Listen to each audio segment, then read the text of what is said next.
রাজধানী কলকাতা। স্থানীয় সংবাদ পড়ছি নমামি বসুরুদ্র। প্রথমে বিশেষ খবর। এসআইআর প্রক্রিয়ায় বিচার বিভাগ যেসব ভোটারের নথি ও তথ্য যাচাই করবে তাদের নামও অসম্পূর্ণ চূড়ান্ত ভোটার তালিকায় পৃথকভাবে উল্লেখ করা থাকবে। ওই তালিকা প্রকাশিত হবে আগামী শনিবার।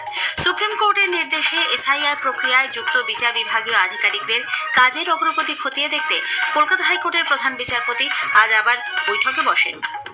প্রতিবেশী রাজ্য থেকেও বেশ কিছু বিচার বিভাগীয় আধিকারিককে এ কাজে যুক্ত করা হতে পারে।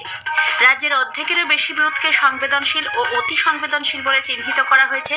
রাজ্যে এসআইআর চলাকালীন বিভিন্ন কারণে মৃত 56 জনের নিকটাত্মীয়কে রাজ্য সরকার চাকরি দেওয়ার সিদ্ধান্ত নিয়েছে। বিচার বিভাগের দুর্নীতি নিয়ে একটি অধ্যায়কে ঘিরে বিতর্কের মধ্যেই সুপ্রিম কোর্ট এনসিইআরটির ক্লাস 8-এর সংশ্লিষ্ট পাঠ্য বইয়ের ওপর সম্পূর্ণ নিষেধাজ্ঞা জারি করেছে। সুপ্রিম কোর্টের নির্দেশ সত্ত্বেও রাজ্য সরকার বকেয়া দিয়ে না মেটানোর অভিযোগে সরকারি কর্মীদের একাংশের কালীঘাট চলো কর্মসূচিকে কেন্দ্র করে মধ্য কলকাতায় আজ ব্যাপক যানজটের সৃষ্টি হয়। শিলিগুড়ির উপকণ্ঠে ফাঁসি দেওয়া এক আদিবাসী মহিলাকে নির্যাতনের অভিযোগে জনজাতি সুরক্ষা মঞ্চের উত্তরকন্যা অভিযানকে ঘিরে গোটা এলাকা রণক্ষেত্রের রূপ নেয়। আসছে বিস্তারিত খবরে। সুপ্রিম কোর্টের নির্দেশে এসআইআর প্রক্রিয়ায় যেসব ভোটারের নথি ও তথ্য যাচাইয়ের ভার বিচার বিভাগের ওপর বর্তেছে তাদের নামও অসম্পূর্ণ চূড়ান্ত ভোটার তালিকায় থাকবে। যাদের নথি বিচারাধীন তাদের নাম পৃথকভাবে উল্লেখ করেই আগামী শনিবার 28শে ফেব্রুয়ারি ওই তালিকা প্রকাশ করা হবে। কমিশন সূত্রে জানা গেছে, এসআইআর প্রক্রিয়া শুরুতে রাজ্যে ভোটারের সংখ্যা ছিল 7,66,00,000-এর বেশি। সেখান থেকে প্রায় 58 লক্ষ মৃত, স্থানান্তরিত, নিখোঁজ এবং ভুয়ো ভোটারের নাম খসড়া তালিকাতেই বাদ পড়েছে।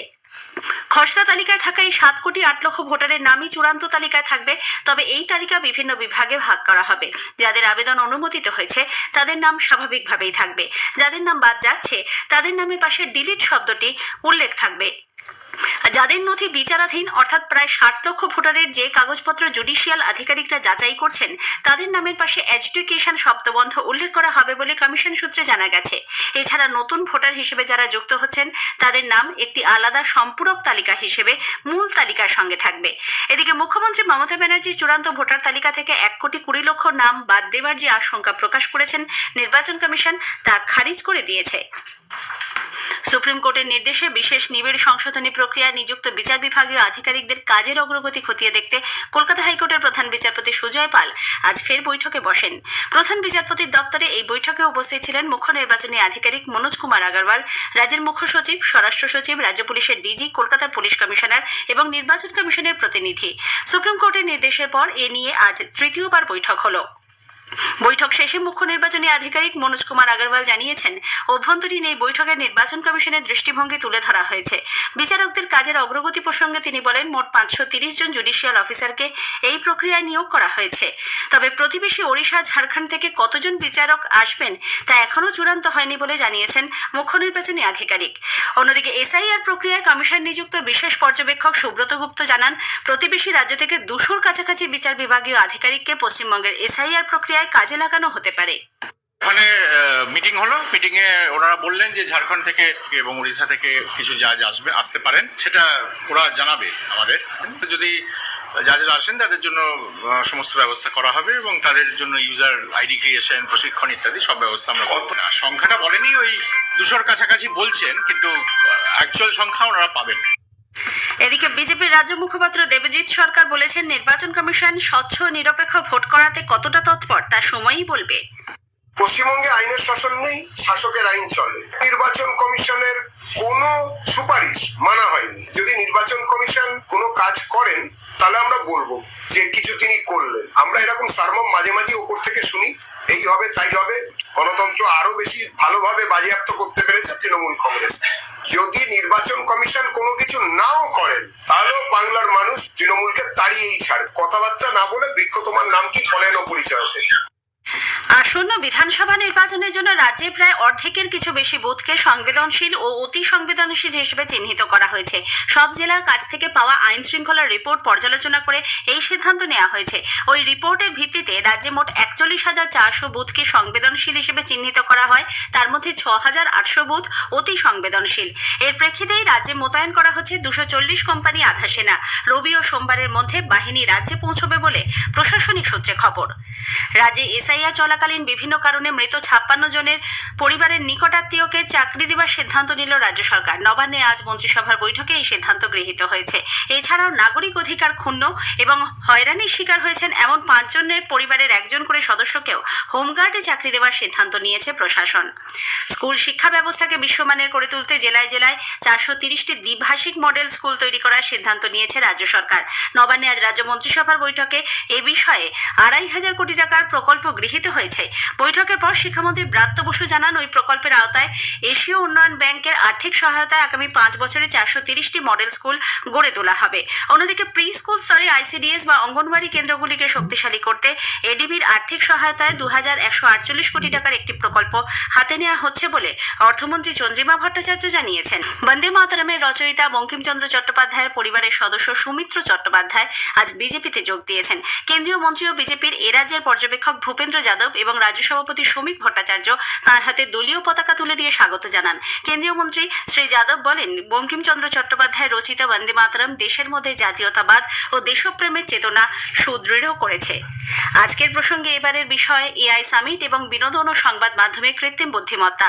পরিচালক অতনু ঘোষ ও পরিচালক সমালোচক এবং সাংবাদিক রত্নোত্তমা সেনগুপ্তের সঙ্গে কথা বলেছেন অভিজিৎ চক্রবর্তী। আকাশবাণী সংবাদ বিভাগ প্রযোজিত অনুষ্ঠানটির দ্বিতীয় তথা শেষ পর্ব শুনবেন। এই স্থানীয় সংবাদের ঠিক পর গীতাঞ্জলি, ডিটিএইচ বাংলা এবং আকাশবাণী সংবাদ কলকাতা সোশ্যাল মিডিয়া প্ল্যাটফর্মে। স্থানীয় সংবাদ শুনছেন আকাশবাণী কলকাতা কেন্দ্র থেকে। এখন বিজ্ঞাপন। ফিরে আসি স্থানীয় সংবাদে। সুপ্রিম কোর্ট বিচার বিভাগে দুর্নীতি বিষয়ক একটি অধ্যায় ঘিরে বিতর্কের মধ্যে এনসিইআরটির 8ম শ্রেণীর পাঠ্য বইয়ের উপর সম্পূর্ণ নিষেধাজ্ঞা জারি করেছে। বাজারে থাকা বইটির সব কপি সরিয়ে দেওয়ারও নির্দেশ দিয়েছে শীর্ষ আদালত। পাশাপাশি ডিজিটাল কপিগুলিও মুছে ফেলতে বলা হয়েছে। সর্বোচ্চ আদালত কেন্দ্র এবং রাজ্যগুলিকে অবিলম্বে এ বিষয়ে ব্যবস্থা নিতে বলেছে। নির্দেশ অমান্য করলে কঠোর ব্যবস্থা নেওয়া হবে বলেও সতর্ক করেছে শীর্ষ আদালত। সুপ্রিম কোর্টের নির্দেশ সত্ত্বেও বকেয়া ডিএ রাজ্য সরকার মেটাচ্ছে না, এই অভিযোগ তুলে সরকারি কর্মচারীদের একাধিক সংগঠন আগামী 13ই মার্চ রাজ্য জুড়ে ধর্মঘটের ডাক দিয়েছে। আজ কলকাতায় এক সাংবাদিক বৈঠকে কর্মচারী প্রতিনিধিদের তরফে রাজ্য সরকারের বিরুদ্ধে আরো বড় আন্দোলন গড়ে তোলার হুঁশিয়ারি দেওয়া হয়। সংগ্রামী যৌথ মঞ্চ সহ একাধিক সংগঠনের কালীঘাট চলো কর্মসূচিকে কেন্দ্র করে আজ রাজপথ ফের উত্তপ্ত হয়ে ওঠে। মিছিল পার্ক স্ট্রিটের দিকে এগোলে পুলিশ তাদের বাধা দেয়। আধিকারিকদের সঙ্গে বচসায় জড়ান আন্দোলনকারীরা। পরে সেখানেই ধর্ণা অবস্থানে বসে পড়েন তারা। সংগ্রামী যৌথ মঞ্চের ভাস্কর ঘোষ অভিযোগ করেছেন, এ রাজ্যে কোনো গণতন্ত্র নেই। একটা স্বাধীন দেশের একটা অঙ্গরাজ্য মাত্র পশ্চিমবঙ্গ, সেই স্বাধীন দেশের সর্বোচ্চ আদালত সুপ্রিম কোর্ট একটা রায় দিচ্ছে যে রাজ্য সরকারকে ক্যারি ফরওয়ার্ড করতে। এই রাজ্য সরকার বলছে যে আমি সেটাকেও মানি না। এখানে গণতন্ত্র বলে কোনো কিছু নেই, এখানে সংবিধানের শাসন বলে কোনো কিছু নেই। শিলিগুড়ির উপকণ্ঠে ফাঁসি দেওয়া এক গর্ভবতী মহিলাকে নির্যাতনের অভিযোগে জনজাতি সুরক্ষা মঞ্চের সদস্যদের উত্তরকন্যা অভিযানকে কেন্দ্র করে আজ গোটা এলাকা রণক্ষেত্রের রূপ নেয়। বিরাট মিছিল করে আদিবাসী সম্প্রদায়ের মানুষজন উত্তরকন্যার দিকে এগোতে থাকলে তিনবাতি মোড়ের কাছে পুলিশ তাদের ব্যারিকেড আটকে দেয়। শুরু হয় ধস্তাধস্তি। জনজাতি সুরক্ষা মঞ্চের অন্তত 14 জনকে আটক করা হয়েছে।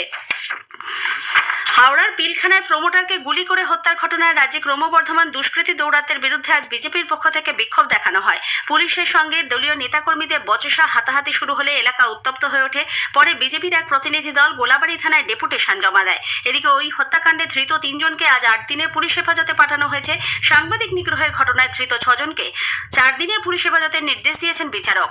নদিয়ার কল্যাণীর college of medicine and JNM হাসপাতালে এক ডাক্তারি পড়ুয়ার পচা গলা দেহ উদ্ধারে চাঞ্চল্য ছড়িয়েছে। পুলক হালদার নামে মৃত ওই ছাত্রের বাড়ি দক্ষিণ 24 পরগনার মগরাহাটে। কয়েকদিন ধরেই তাকে দেখা যাচ্ছিল না। আজ তার ঘর থেকে দুর্গন্ধ বের হতে শুরু করলে পচা গলা দেহ উদ্ধার হয়। কয়েকদিন আগেই তার মৃত্যু হয়েছে বলে প্রাথমিক অনুমান। রাজ্যে সর্বত্র আগামী 2 দিন সর্বোচ্চ সর্বনিম্ন তাপমাত্রায় কোনো পরিবর্তন হবে না। তারপর থেকে ধীরে ধীরে তাপমাত্রা 2 থেকে 4 ডিগ্রি বৃদ্ধি পাবে বলে আলিপুর আবহাওয়া দপ্তর জানিয়েছে। স্থানীয় সংবাদ শেষ হলো। এরপর খেলার খবর 8টা বেজে 10 মিনিটে।